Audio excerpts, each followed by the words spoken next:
پاکستان کے قومی شاعر کی حیثیت، پاکستان کا فاؤنڈر، پاکستان کے سوچوں کا مربی سمجھا جاتا ہے۔ ایک سفید وائٹ کبوتر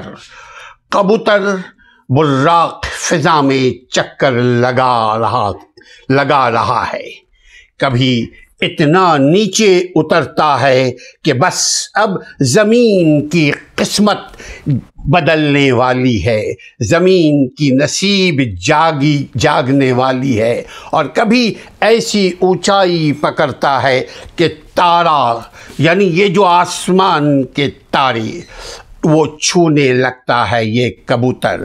ادھر بہت سے لوگ ہاتھ اٹھا کر اسے پکڑنے کی کوشش کر رہے ہیں، سب کے سب دیوانے ہو رہے ہیں، مگر وہ کسی کے ہاتھ نہیں آتا، وہ کبوتر کسی کے ہاتھ نہیں آتا۔ کچھ وقت گزر گیا، کچھ ایسے ہی میں یہ کبوتر کے پکڑ دھکڑ میں کچھ وقت گزر گیا تو اچانک اس نے غوطہ لگایا، اس کبوتر نے غوطہ لگایا اور میری جھولی میں آن گرا۔ آسمان سے زمین تک ایک قوس و قزح بن گئی۔ یہ واقعہ ہے، یہ سنانے والا ہے علامہ اقبال کا بابا شیخ نور محمد، وہ خوش نصیب جس کا بیٹا آج 100 سال سے زائد کا عرصہ گزر چکا، لیکن آج بھی لوگ اسے محبت و عقیدت، احترام و ادب سے یاد کرتے ہیں، یعنی محمد اقبال۔ شیخ نور محمد یہ خواب دیکھ کر، یہ کبوتروں کا ہولا بولا والی خواب کو دیکھ کر اٹھے تو اپنے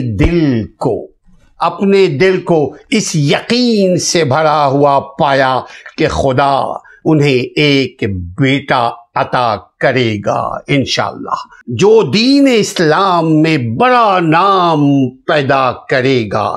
یہ علامہ اقبال کی پیدائش سے پہلے کی کہانی ہے، جو ایک خواب کی صورت میں، ایک تصور کی صورت میں، ایک نیت کی صورت میں، ایک انجانے تصور کی صورت میں شیخ نور محمد نے دیکھا۔ ولادت و ابتدائی زندگی خاندان اقبال کے والد شیخ نور محمد کشمیر کے سپرو برہمنوں کے نسل سے تھے۔ علامہ اقبال کا بنیادی طور پر کشمیر سے تعلق تھا، گو کہ آپ پیدا ہوئے سیالکوٹ میں، لیکن آپ کا تعلق، آپ کے پیرنٹس اینسیسٹر کا تعلق کشمیر سے تھا، کشمیر کے سپرو برہمن خاندان سے تھا۔ غازی اورنگزیب عالمگیر کے عہد میں ان کے ایک جد امجد نے اسلام قبول کر کے مومنین میں شامل ہو گئے۔ علامہ اقبال کے آباء و اجداد 18ویں صدی کے آخر یا 19ویں صدی کے اواویل میں کشمیر سے ہجرت کر کے، مائگریٹ کر کے، اس زمانے میں بھی وہ کشمیر بھی انڈیا کا حصہ تھا، اور پاکستان جو آج ہے یہ بھی ایسٹ انڈیا یعنی انگریز سرکار کا حصہ تھا، ان کی سلطنت میں تھی۔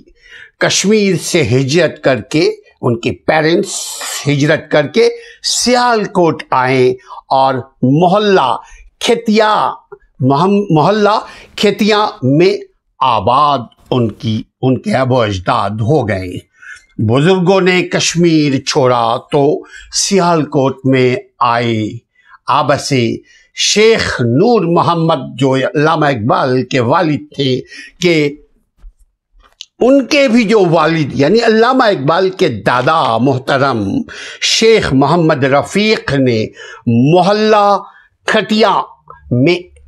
کھٹیا میں ایک مکان خریدا، ایک مکان رہائش کے لیے ایک مکان آباد کیا اپنے بچوں سے۔ کشمیری لوئیوں اور دھوسیوں کی فروخت کا کاروبار شروع کیا۔ علامہ اقبال کے والد شیخ نور محمد اور ان کے چھوٹے بھائی یعنی علامہ اقبال کے چچا، ان کے چھوٹے بھائی شیخ غلام محمد یہیں سیالکوٹ میں پیدا ہوئے اور وہیں پلے بڑھے۔ بعد میں سہج رام سپرو بازار چوری گرہ میں کاروبار شروع کیا۔ اس بازار کو آج اقبال بازار کہلاتا ہے سیالکوٹ میں۔ جو سیالکوٹ کے لوگ رہنے والے ہیں وہ خوش نصیب ہے کہ وہ شہر اقبال میں رہتے ہیں۔ ان کے افکار بھی اقبال کی طرح ہونے چاہیے، ان کے قول بھی اقبال کی طرح کیا ان کا قول و کردار بھی علامہ اقبال کی طرح ہونا چاہیے۔ یہ سیالکوٹ والوں کے لیے تحفہ علامہ اقبال کی صورت میں اللہ نے دیا۔ اقبال کے والد اور ان کے چھوٹے بھائی شیخ غلام محمد وہیں سیالکوٹ میں پیدا ہوئے اور وہیں پلے بڑھے، وہیں انہوں نے کاروبار شروع کی۔ جہاں وہ کاروبار کیا کرتے تھے اس بازار کو اب اقبال بازار کہا جاتا ہے۔ ایک چھوٹا سا مکان لے کر اس میں رہنے لگے ان کے پیرنٹس اور مرتے دم تک اسی مکان کے مکین بنے رہے۔ اقبال کے دادا سہج رام سپرو کی وفات کے بعد شیخ نور محمد نے اس سے ملحق ایک 2 منزلہ مکان اور 2 دکانیں خرید کر مکانیت کو بڑھا لیا، اپنے پراپرٹی کو۔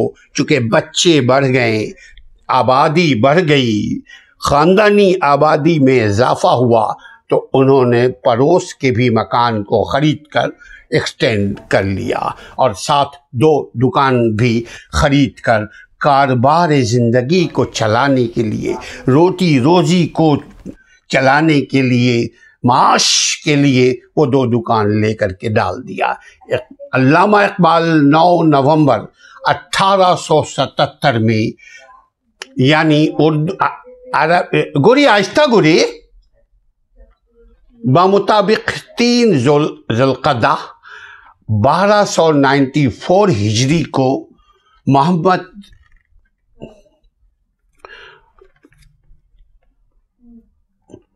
ذوالقعدہ 1294 ہجری کو پیدا ہوئے۔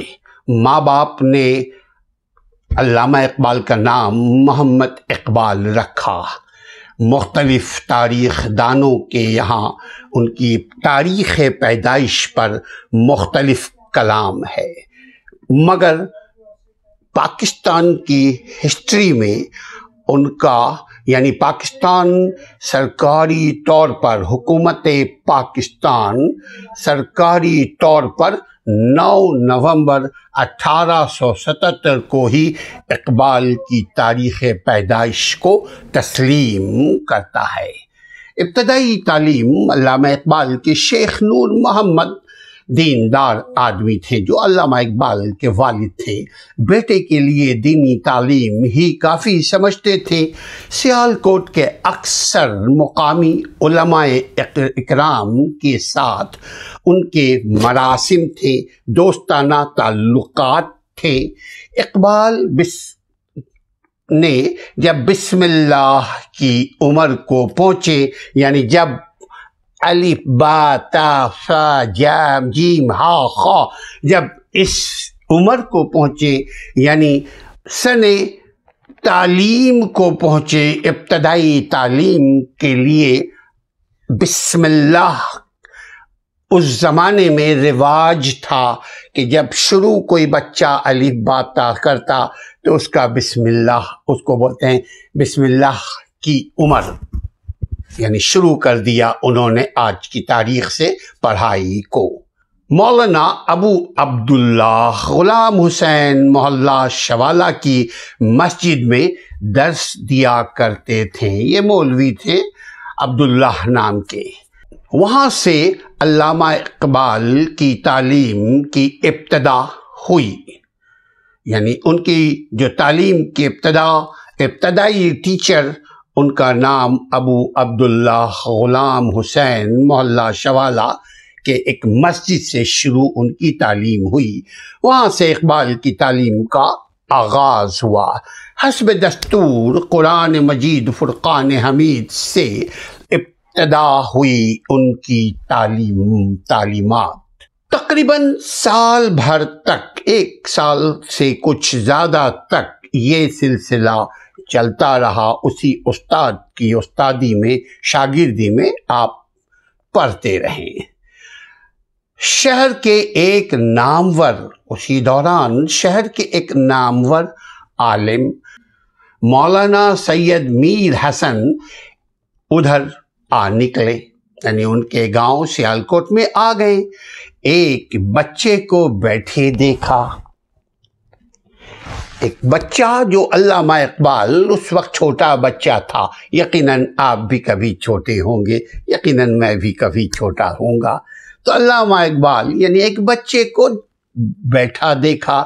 معلوم ہوا تو وہاں سے اٹھ کر شیخ نور محمد کی طرف چل پڑے، یعنی وہ جو عالم صاحب تھے وہ ان کے والد کی طرف گئے، آگے بڑھے، شیخ نور محمد کی طرف چل پڑے۔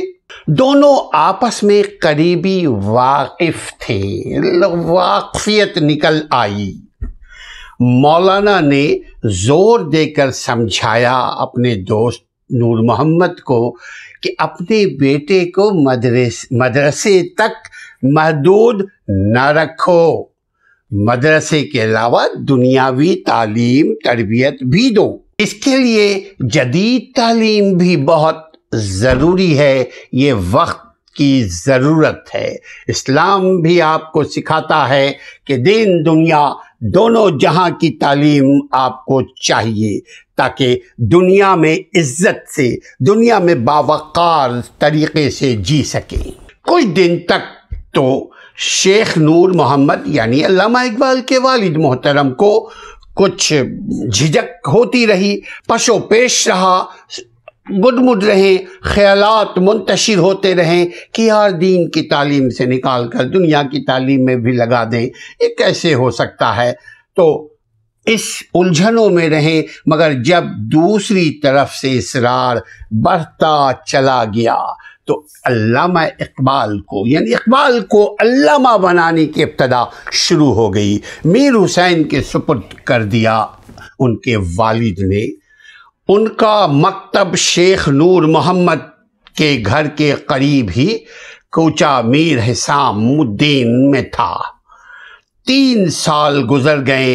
اس دوران میں سید میر حسن نے اسکاج مشن اسکول میں بھی پڑھانا شروع کر دیا۔ وہ جو استاد مولوی صاحب تھے، استاد محترم تھے، علامہ اقبال بھی وہیں داخل ہو گئے، مگر پرانے معاملات اپنی جگہ رہے، یعنی قرآن اور حدیث کی تعلیم جاری رہی۔ میر حسن ان عظیم استادوں کی یادگار تھے جن کے لیے زندگی کا بس ایک مقصد ہوا کرتا تھا، پڑھنا پڑھنا پڑھنا، تعلیم حاصل کرو، تعلیم دو، زندگی ہو شمع کی طرح، زندگی ایک روشن چراغ بنے، اور یہ تعلیم کے بغیر، علم و ہنر کے بغیر یہ شمع نہیں روشن ہونے کو۔ یعنی استاد محترم علامہ اقبال کا جو مقصد حیات تھا وہ پڑھنا اور پڑھانا تھا، لیکن یہ پڑھنا اور پڑھانا یہ محض کتاب خوانی، ورق کو پلٹنے کا نام نہیں تھا۔ اس کے لیے صبر کی ضرورت ہوتی ہے، مستقل مزاجی کی ضرورت ہوتی ہے، پیرنٹس کی، بڑوں کی تعاون کی ضرورت ہوتی ہے، اور بچے کی خود کی بھی خواہش ہوتی ہے۔ تعلیم تب جا کر اللہ اس کے نصیب کو عطا فرماتا ہے۔ اس اچھے زمانے میں بھی استاد مرشد ہوا کرتے تھے۔ میر حسن بھی یہی کیا کرتے تھے، تمام اسلامی علوم سے آگاہ تھے۔ ان کے استاد جدید علوم پر بھی اچھی طرح قبضہ تھا، اچھی طرح دسترس حاصل تھا، اچھی نظر تھی۔ اس کے علاوہ ادبیات یعنی ڈاکٹری، ادبیات، معقولات، اس زمانے میں حکیم ہوا کرتے تھے۔ یہ انگریز سرکار کے آنے کے بعد حکمت گئی پیچھے، اور ڈاکٹری مال کمانے کا جو موجودہ طریقہ آیا وہ انگریز سرکار کے بعد آیا۔ وہ ان کے استاد حکمت میں بھی تھے، اور دین میں بھی ان کی نظر تھی، دیندار بھی تھے اور دنیا دار بھی تھے۔ دینی علم بھی ان کے پاس تھا، دنیاوی علم بھی ان کو حاصل تھا۔ شاگردوں کو پڑھاتے وقت ادبی رنگ اختیار کرتے تھے۔ شاگردوں کو، اپنے اسٹوڈنٹس کو جب پڑھاتے تھے تو سخت بن کر نہیں، باپ بن کر، رفیق بن کر، دوست بن کر۔ استاد کا مطلب ہی یہی ہے کہ محبت کرنے والا، شفقت کرنے والا شخص ہو، تبھی وہ بہتر استاد بن سکتا ہے، تاکہ علم فقط حافظے میں بند کر نہ رہ جائے، علم صرف میموری میں نہ چھپ جائے جا کر، علم میموری سے جسم میں، قول و کردار میں بھی آئے۔ عربی، فارسی، اردو اور پنجابی کے ہزاروں شعر ازبر تھے ان کے استاد کے، یعنی یاد تھے۔ عربی، فارسی، اردو اور پنجابی کے وہ بہت سارے شعراء کے شعر کو یاد کیا ہوا تھا۔ ایک شعر کو کھولنا ہوتا تو 20ویں مترادم اشعار سنا ڈالتے۔ کوئی ایک مرتبہ کہتا، یار استاد محترم اس معاملے میں کیا شاعر کہتا ہے، تو وہ یوں لگتا کہ شعر کا ایک سلسلہ، شاعری کا ایک سلسلہ نکل رہا ہے پھول کی طرح ان کے منہ سے۔ مولانا کی تدریسی مصروفیات، یعنی علامہ اقبال کے جو دوسرے استاد ہیں، مولانا کی تدریسی، تعلیم و تربیت، نصابی مصروفیات بہت زیادہ تھی، مگر مطالعے کا معمول قضا نہیں کرتے تھے۔ جس قدر بھی مصروفیات ہو، ان کے استاد کتاب کو کھولنا، پڑھنا، پڑھانا، لکھنا، لکھانا اس سے دور نہیں تھے۔ یہ معمول میں اضافہ ہی ہوتا چلا جا رہا تھا۔ شاگردوں میں شاہ صاحب کہلایا کرتے تھے۔ اس زمانے کے جو شاگرد اور شاگردوں کے جو بچے ہیں وہ ان کو شاہ صاحب کہا کرتے تھے۔ انسانی تعلق کا بہت پاس رکھتے تھے، مہربان تھے، محبت کرنے والے تھے، حد درجہ شفیق و مہربان، سادہ طبیعت کے، متین، مستقل مزاج، منکسر المزاج اور خوش طبع بزرگ یہ شاہ جی ہوا کرتے تھے، جو علامہ اقبال کے دوسرے استاد تھے۔ روزانہ کا ان کا ایک معمول تھا کہ فجر کی نماز پڑھ کر قبرستان جاتے تاکہ اپنی موت کو یاد کرے۔ قبرستان جانے کا مطلب قبروں کے لیے دعا مانگو، خود کے لیے نہ وہاں جا کر مانگو، بلکہ قبرستان جانے کا مقصد شاہ صاحب کا بھی یہی تھا کہ قبرستان جاؤ گے تو اپنی موت کو یاد کرو گے کہ ہم نے بھی کل انہی کسی قبروں میں جانا ہے، لہذا اپنے اعمال پہ توجہ دینے کا بہترین موقع قبروں کی دیدار سے انسان کو نصیب ہوتا ہے۔ عزیزوں اور دوستوں کی قبروں پر فاتحہ خوانی، ان کے لیے بخشش کی دعائیں کیا کرتے تھے،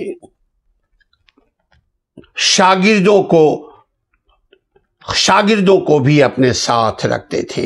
واپسی کا راستہ سبق سننے اور دینے میں کٹ جاتا تھا، یعنی چلتے پھرتے بھی پڑھتے پڑھاتے رہتے تھے۔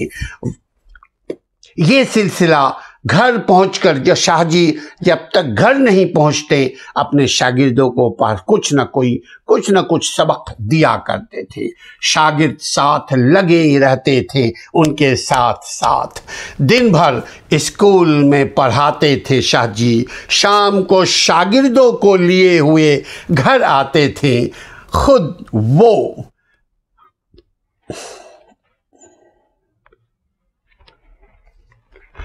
وہ استاد بھی تھے اور دوست بھی تھے۔ اقبال کی شخصیت کی مجموعی تشکیل میں جو عناصر بنیادی طور پر کار فرما نظر آتے ہیں، ان میں سے بیشتر جناب محترم ان کے استاد شاہ صاحب کی صحبت اور تعلیم اور تربیت کا کرشمہ ہے۔ سید میر حسن سر سید کے بڑے قائل تھے، سر سید کو پسند کیا کرتے تھے، علی گڑھ تحریک کو مسلمانوں کے لیے مفید سمجھتے تھے، کیونکہ سر سید دور جدید کی تعلیم کو حاصل کرنے کے حامی تھے۔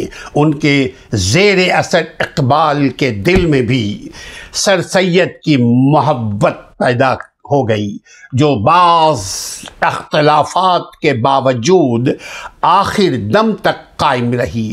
یاد رکھیے، سوائے اللہ اور رسول کے آپ کسی سے بھی مخالفت، آپ کسی سے بھی علمی اختلاف کر سکتے ہیں۔ مسلمانوں کی خیر خواہی کا جذبہ تو خیر علامہ اقبال کے گھر کی رونق تھی، گھر کی چیز تھی، مگر میر حسن کی تربیت، یعنی ان کے استاد کی تربیت نے اس جذبے کو ایک علمی اور عملی سمت دی۔ اقبال سمجھ بوجھ اور ذہانت میں اپنے ہم عصر بچوں سے کہیں زیادہ نظر آتے تھے۔ بچپن ہی سے علامہ اقبال کے اندر وہ انہماک، وہ جوش و جذبہ، کچھ حاصل کرنے کا جذبہ ہوا کرتا تھا، پایا جاتا تھا، مگر وہ کتاب کے کیڑے نہیں تھے۔